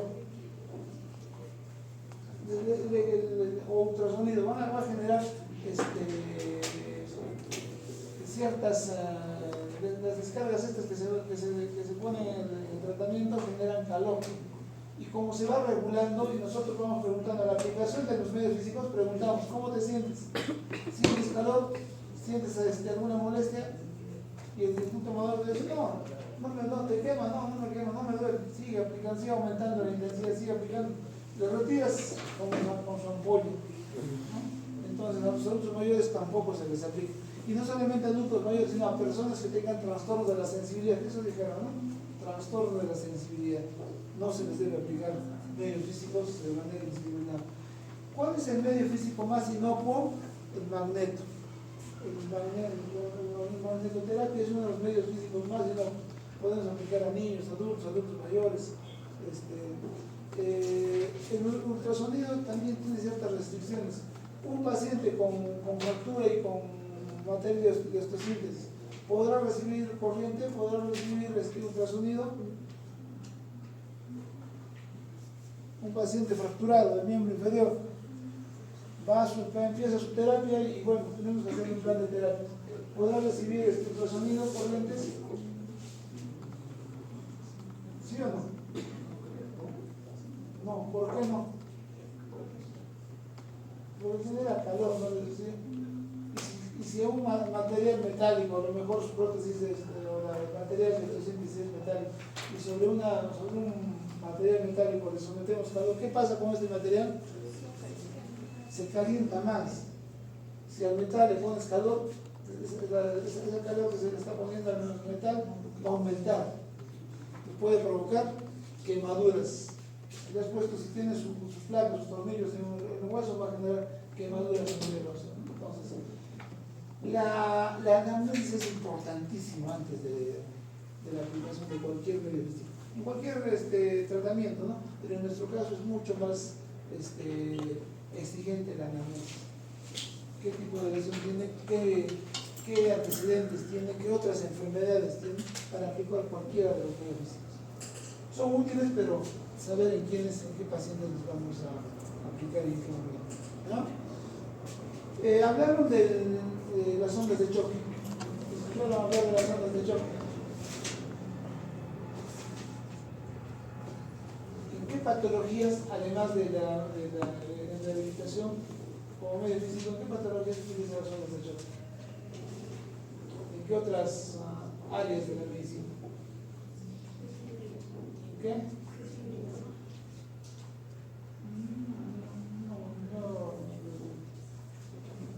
En neurología, ¿han escuchado que se aplican? Los famosos cálculos renales, ¿han escuchado? ¿Cómo se llama ese procedimiento? ¿Cómo? Litotricia, ¿no? ¿Cómo empieza el uso de las ondas de choque? Justamente en la litotricia. La aplicación de estas ondas de choque. Las ondas de choque son unos aparatos que mediante el principio que manifestaron los compañeros, la ultracavitación, descarga en segundos golpes. En un segundo descarga 3.000 a 5.000 golpes, microgolpes. A través de esas ondas provoca destrucción en los litos, en las piedras a nivel de conductos renales. Entonces se utiliza en la litotricia. Para ya no ser de procedimientos quirúrgicos, es una aplicación y va desprendiendo de a poco las piedritas que se forman aquí, ¿no? Sin operación, sin nada. Entonces, aplicando problemas de litiasis renal, el paciente también demostró que había mejora en sus dolores ligamentarios, musculares en la zona perineal. Y es allí que se descubre que también era útil para tejidos blandos.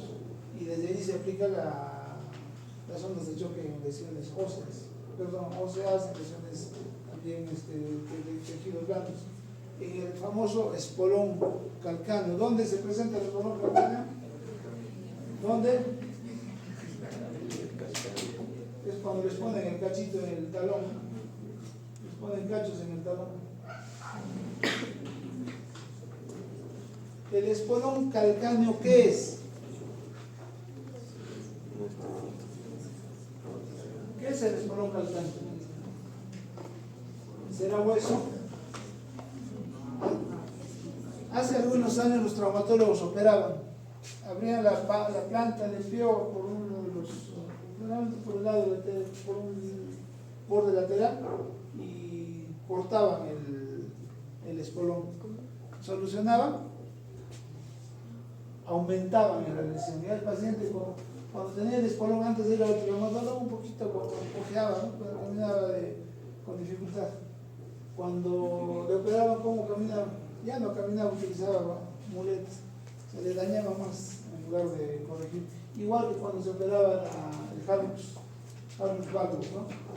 Hallux valgus también está proscrita la operación, no se debe operar, no es un problema de la del hueso, es un problema de la articulación.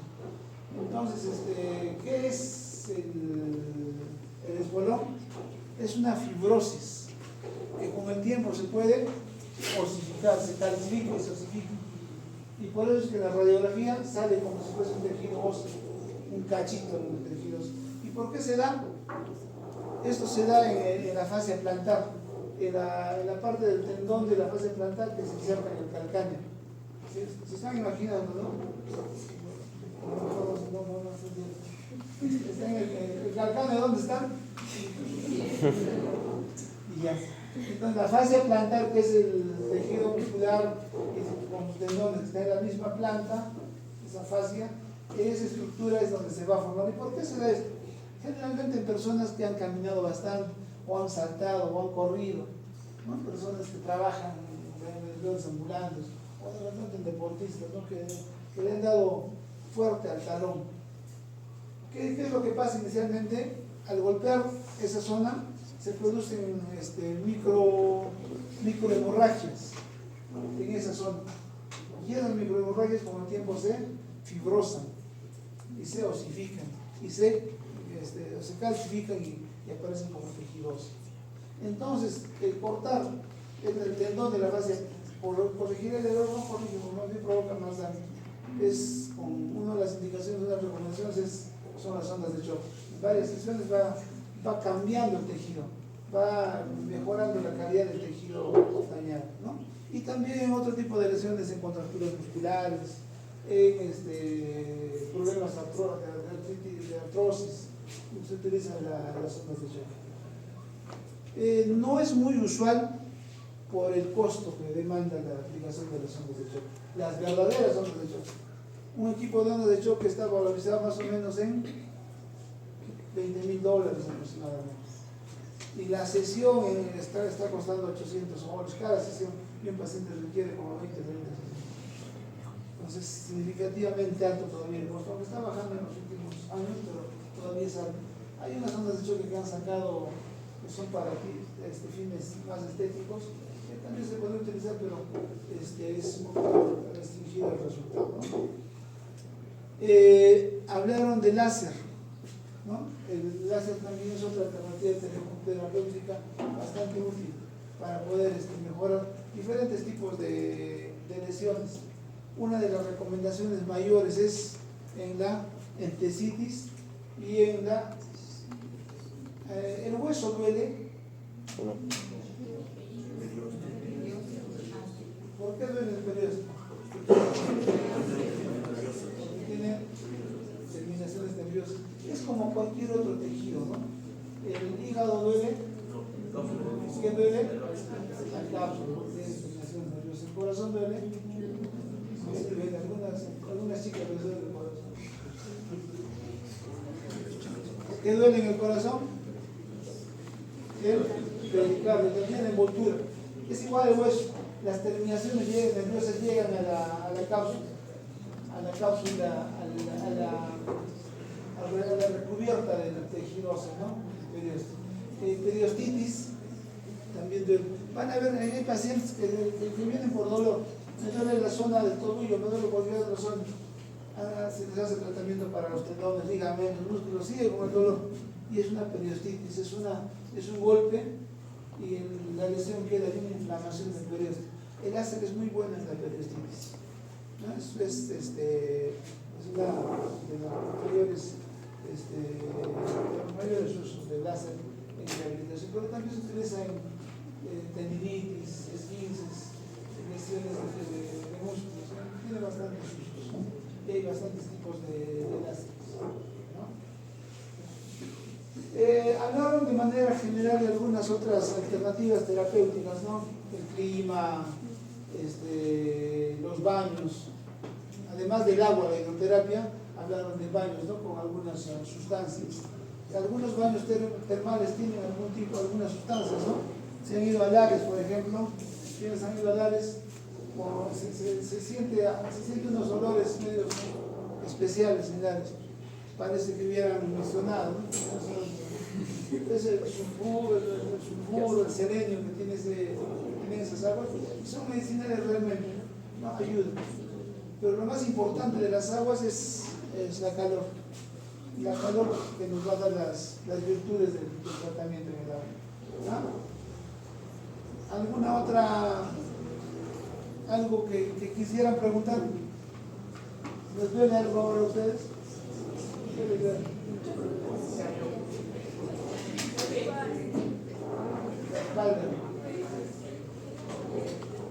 Ejercicios de relajación. Se van a relajar al irse a casa, conversando se van a relajar. Y ya cuando vengan los exámenes se van a volver a pensar. Es parte de la formación. ¿Ya? La siguiente semana, ¿qué nos toca? Rehabilitación de sapo. Ya comencé con el grupo para que se preparen los temas. Es importante la rehabilitación del desarrollo. Es parte de la consulta diaria como médicos generales, inclusive como médicos generales o como médicos de alguna especialidad van a recibir el perdón de los pacientes. Vamos preparando más, ¿no? ¿Cuánto me quede pendiente? O ya se quieren retirar. Ya nos podemos retirar. Gracias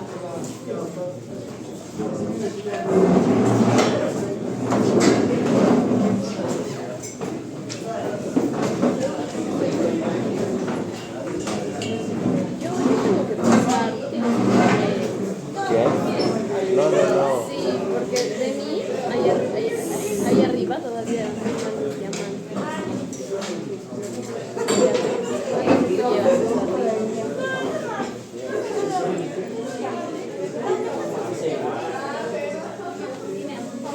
Muy bien. Ahora sube perrito.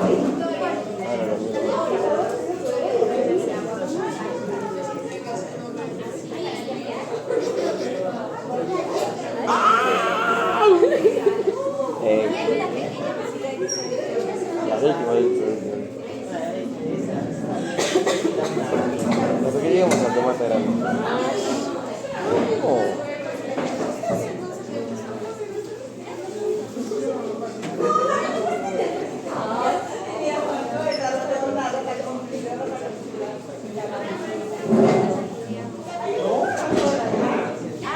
No, tiene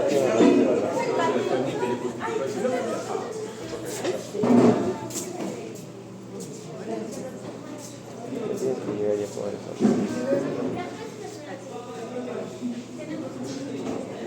No. Apágalo. Yo no me he prendido. ¿Qué es todo?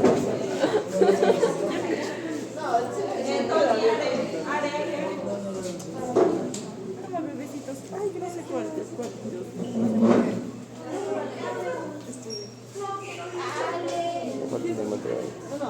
Ay, ¿no has visto todos los diamantes? No, amor, es el tiempo.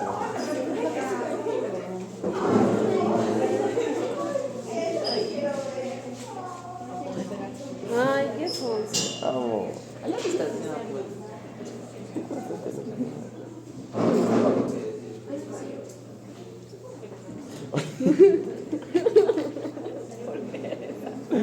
Oye, no salta bien, está chulo con la...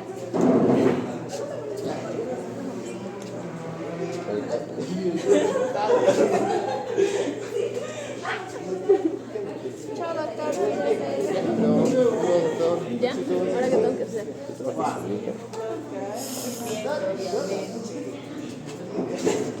No, tú no tienes que subir. ¿Y cómo voy a botar esta piedra? Debiste votar desde el inicio, pues. Ahí está difícil. Entonces tú tienes que quedar ahí. Ya, baja. Creo que no. Ah, sí, para que recojas el diamante verde. Y tienes que dejar puesto entonces eso. ¿Qué cosa voy a dejar puesto? Baja Esto rápido. acá, No, no, ya estoy no. en morado. Ya, abre. Ya. ¿O lo cierro? Ajá. ¡Ay, ay! Ahora, empujo eso. ¿Alguien más? Empujo, ¿verdad? Sí. ¿O te has olvidado de algo? No, esto tiene que ver acá. Esto se abre y lo empezamos. Entonces, ¿qué tal?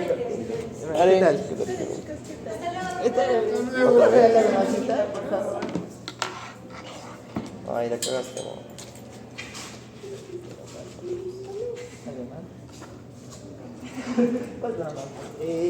Hoy es No, espérate.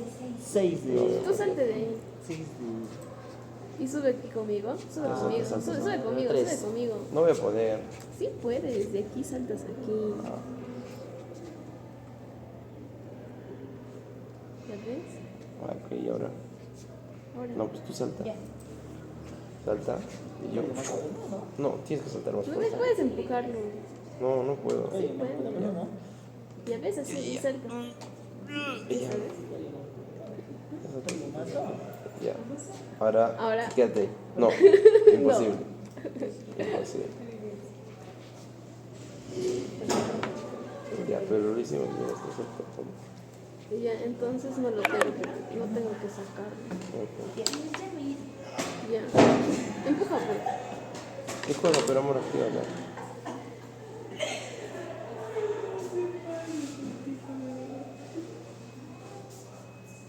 Ya, ábreme. No, primero ábreme, amor. No. Lisa, ya sé cómo tiene que pasar. ¿Va a pasar que? Estás bien ahí. Yo voy a venir y voy a... Ya. ¿Quiénes son? Díganme sus nombres. Gracias. Ya, ábreme. Ok. Ahora. Ya, ahora tú quédate ahí y yo lo empujo por acá. Salta, pues, amor. No puedes, es que si salto. Ya, espera. Ahí. Ok. Ahora sí. Alegría, aquí sí. Ahora, ok. Andoni, Los López.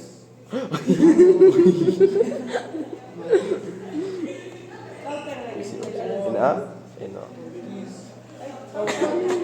Es por los diamantes que te ponen. No, es por el tiempo, amor. Sí, esto nos demora mucho. No, pero es seguro el mismo nivel estaba predestinado para más tiempo. Porque no todos los niveles. No les cambio tu foto, ¿no?